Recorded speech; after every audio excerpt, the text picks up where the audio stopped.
और 1 से लेकर 5 पदों के बीच में पढ़ा गया। और यहाँ 4 से लिखा है, पहले पद में लिखा है, उसके आखिरी लाइन में है, वह उन्हें जंगल की पश्चिम और होरेब नामक परमेश्वर के पर्वत के पास ले गया, है ना। किसको ले गया? भेड़ बकरियों को ले गया। कौन ले गया? ठीक है ना। ओके, आइए हम प्रार्थना करें। परमेश्वर के वचन के तहत पिता धन्यवाद देते हैं आज के समय के लिए, जीवन के लिए पिता, ताकि पिता परमेश्वर आपका वचन पिता परमेश्वर में सामर्थ्य बनाता है। अध्यक्ष के द्वारा हमारी प्रार्थना को सुनने वाला परमेश्वर के बलाव है, और पिता परमेश्वर वचन से हम सीखना समझ रहे हैं, और पिता परमेश्वर समाचार में अगर अपने जीवन पर रखने पाते हैं तो हम धन्यवाद करता पहले बेटे परमेश्वर मसीह के नाम से मांगते हैं, आमीन आमीन आमीन। तो परमेश्वर का वचन निर्गमन की पुस्तक उसका 3रा अध्याय और 2-3 से लेके 3रा अध्याय और 2 से लेके 4 तक के बीच में हम बातों को देखते हैं।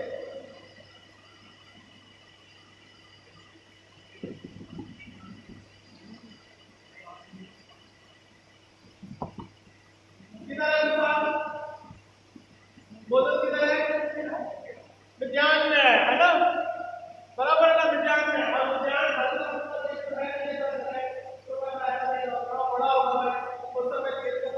बड़ा दिखता होगा, पेड़ पहाड़ सब चीजें होगी, बहुत बातें होंगी, है ना। तो उनका नाम है विज्ञान है, और वहाँ पे अपने कसूर के पेड़ बकरियां चला रहा है ना।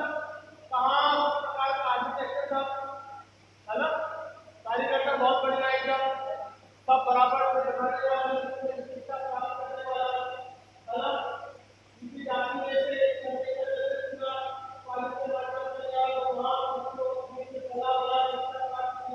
और अब काम करते हैं सत्तों के घर में। और क्या कर रहा है?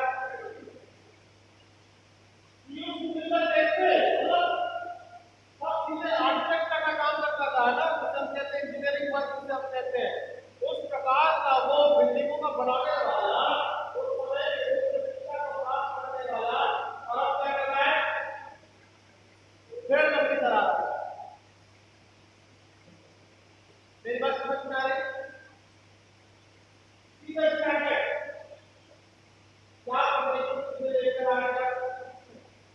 ठीक है। अभी जहां वो है वहां पे क्या बोलता है?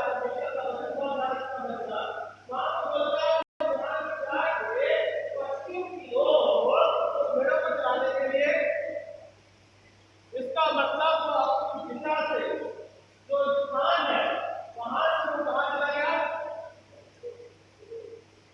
बराबर है। हम डिसाइड कहां जाना है, परमेश्वर डिसाइड करते हैं कहां ले जाएगा। मतलब हम प्रार्थना करते हैं, हम विचार बनाते हैं, हम योजना बनाते हैं, हम कार्य रखते हैं, पर ले जाने का कार्य परमेश्वर का है। बराबर है।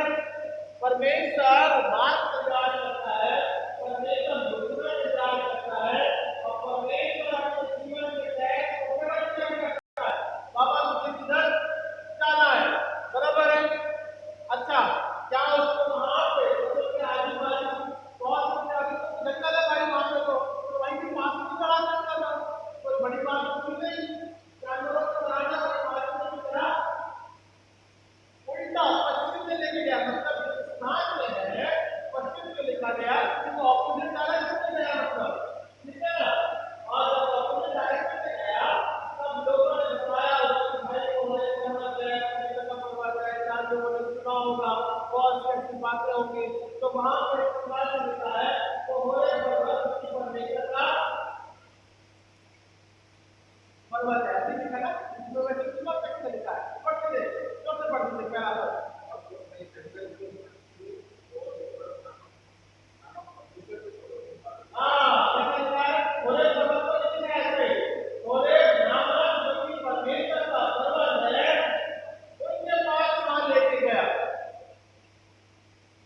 लॉर्ड एनकाउंटर है ना, आमना सामना होगा, है ना। तो इसका आमना सामना होता है ना, गोलियां चलती है, एनकाउंटर होता है,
उसके जीवन में होता है।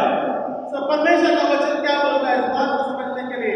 आइज़ाया 43 1 to 3, क्योंकि पानी बाहर गिर रहा है इसलिए मैं माइक से बोल देता हूँ, नीचे नहीं आऊंगा, अन्यथा मैं सामने आके बात करता आपसे। आइज़ाया 43, यशायाह की पुस्तक उसका 43वां अध्याय और 1 से लेकर 3 पदों के बीच में हम देखते हैं यशायाह भविष्यवक्ता का चुना जाना। ओके, पढ़ लीजिए कोई। हे इस्राएल, तेरा रचने वाला और तेरा सृजनहार अब यहोवा यूं कहता है, मत डर, क्योंकि मैंने तुझे छुड़ा लिया है, मैंने तुझे नाम लेकर बुलाया है और तू मेरा ही है। परमेश्वर आपको और आपको इस नाम के तहत या उसने मूसा के तहत या उसके जीवन के चुनने के तहत या संपूर्ण इस्राएलियों को निरंतर अगुवाई करने के तहत परमेश्वर ने बोला, मत, I have chosen you। इस प्रकार से वो मूसा को चुनता है किसी बड़ी योजना और कार्य के लिए, कहता है उसने सबसे पहली बात आपसे लिखता है, मत डर, मत घबरा। तो योजना परमेश्वर हमारे लिए बनाता है, उसके तहत कहता है हमें डरने की जरूरत नहीं है, मैंने तुझे अपने पास बुलाया है। हाँ, फिर उसके बाद दूसरे पद में लिखा है, जब तू जल में होकर जाए मैं तेरे संग संग रहूंगा। It is the command of the Lord, it is the promise of the lord. परमेश्वर की वाचा और आज्ञा यही है कि मैं तुझे कभी छोड़ूंगा, तेरे साथ साथ तेरे संग में निरंतर अपने जीवन भर मैं तेरी अगुवाई करूंगा, चाहे वो मूसा के जीवन के साथ हो और चाहे वो इस्राएलियों के चुनने के साथ हो। परमेश्वर की योजना हम सबों के साथ में बनी रहती है। आगे क्या लिखा हुआ है? जब तू नदियों में होकर चले ना डुबा सकेगी, जब तू आग में चले आग में लगेगी और तुझे जला नहीं सकेगी। मतलब कहने का समय कितना भी विपरीत हो, कोई भी प्रकार की या समस्या या संकट आपके जीवन को हिला नहीं सकती है, डुबा नहीं सकती है, बल्कि परमेश्वर का सामर्थ हमारे अपने जीवन में अनुग्रह के द्वारा अगुवाई करने वाला परमेश्वर है, चाहे परिस्थिति कितनी भी विपरीत हो। फिर क्या लिखा हुआ तीसरे पद में? क्योंकि मैं यहोवा तेरा परमेश्वर हूँ, इस्राएल का पवित्र और तेरा उद्धार करता हूँ। बस, धन्यवाद। परमेश्वर कैसा है हमारा? जो कि हमारा उद्धार करता है या छुड़ाने वाला है या जीवन के रूप का अगुवाई करने वाला परमेश्वर है। सो परमेश्वर जब मूसा को चुनता है तब इस बात को हमें प्रकट करता है, देख मैं तुझे चुनने जा रहा हूँ, तो मत डरना, घबराना नहीं, योजना बनाइए, मैं तेरे साथ साथ संग संग रहता हूँ। तो वहां पे हमारा मूसा के जीवन को परमेश्वर के आमने सामने इन बातों को देखने पाएंगे। तो इन बातों के तहत हम कुछ बातों के रूप में वचन के ऊपर मनन करेंगे कि किस प्रकार से परमेश्वर का जब आमना सामना मूसा के सामने होता है या मूसा जब परमेश्वर के आमने सामने रहता है तब हम किन बातों के तहत देखने पाते हैं। तो पहली बात हमको और आपको जब सीखने को मिलती है, जब परमेश्वर का आमना सामना हमारे जीवन में होता है तब क्या लाता है हमारे जीवन में वो परिवर्तन? इन टच अस लॉर्ड, है ना? परमेश्वर जब हमारे साथ जब अपना सामना होता है तब हमें क्या करता है? परमेश्वर हमें छूता है, वो हमारे जीवन को स्पर्श करता है। देख, चिंता मत कर, मैं तेरे साथ हूँ। कहाँ लिखा है इस बात को? अगर हम पहले दूसरे पद में पढ़ेंगे, मूसा ने अपने ससुर सिय्योन नामक विधान के याजक की भेड़ बकरियों को चराता था और उन्हें जंगल की पश्चिम की ओर होरेब नामक परमेश्वर के पर्वत के पास ले गया और परमेश्वर के दूत ने एक कटीली झाड़ी के बीच आग की लौ में उसको दर्शन दिया और उसने दृष्टि उठाकर देखा कि झाड़ी जल रही है और भस्म। What God is trying to do? परमेश्वर वहां पे इस बात का प्रकटीकरण कर रहा है कि मूसा मेरे समक्ष आए। वो योजना ऐसी बनाई उसने, इस प्रकार का वो झाड़ में या झाड़ी में लौ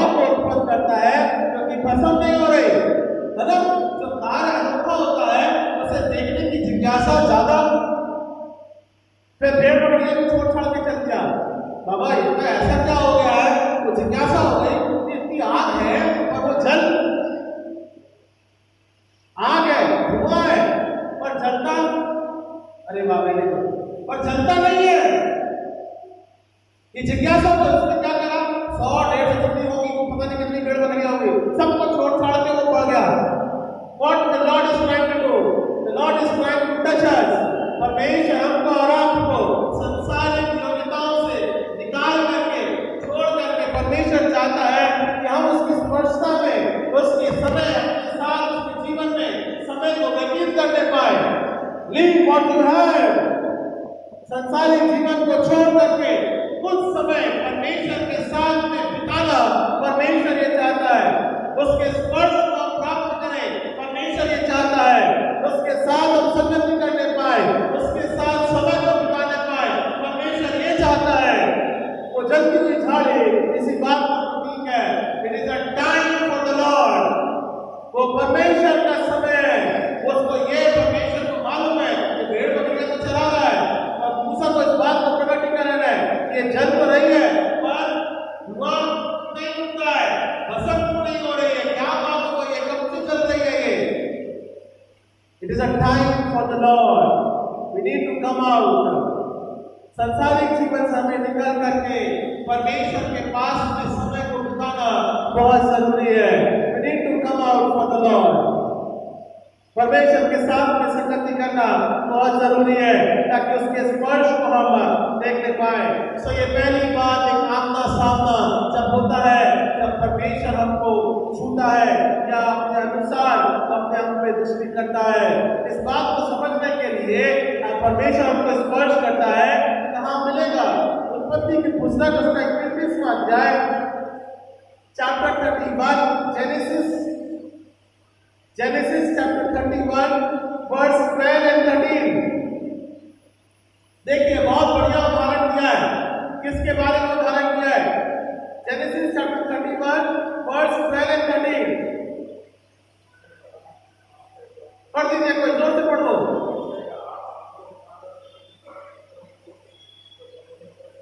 नहीं, क्या समझ में नहीं आ रहा, जोर से पढ़ो।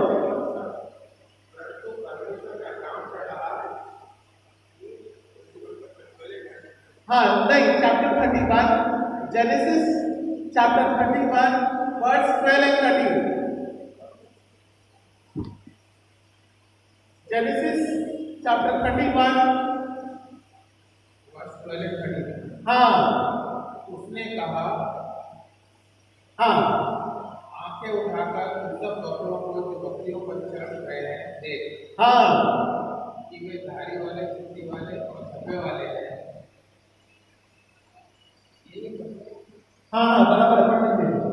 उसने कहा, आंखें उठाकर उन सब बकरों को देख, हाँ, जो बकरी पर चढ़ रहे हैं देख, कि वे धारी वाले, चित वाले, धब्बे वाले हैं। हाँ, क्योंकि जो कुछ लाबान से करता है वो मैंने देखा है। वो मैंने देखा है। लाबान, क्या ना स्टोरी क्या है? किसकी है स्टोरी?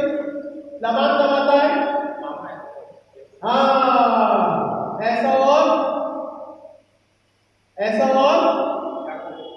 हेलो, थोड़ा संडे स्कूल में जाना चाहिए आपको। हेलो, स्टोरी क्या है? ऐसा और याकूब की, बराबर है।